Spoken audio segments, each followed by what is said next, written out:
Hi guys, எல்லாத்துக்கும் காலை வணக்கம். நான் உங்கள் மஞ்சளா வழியா. இப்போ நான் எங்கே இருக்கேன்னு தெரியுங்களா? குன்னூரில் இருக்கோம். நானும் எங்கள் வீட்டுக்காரரும் என் பையனுக்கு லீவ் விட்டுருக்காங்க, கூப்பிட்றதுக்கு வந்திருக்கோம். ஓகேங்களா? ரயில் வருதோம்மா, அதனால் எல்லாம் டிராஃபிக். ரயில் வருது, இருங்க காட்டுறேன். நான் ரயில் எல்லாம் இன்னும் ஒரு நாள் கூட போனது.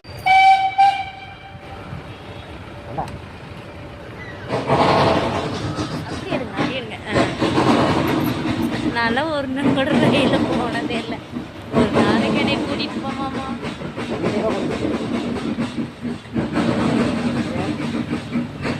நீங்களாம் ரயிலில் போயிருக்கீங்களான்னு மறக்காமல் கமெண்ட்டில் சொல்லுங்கள்.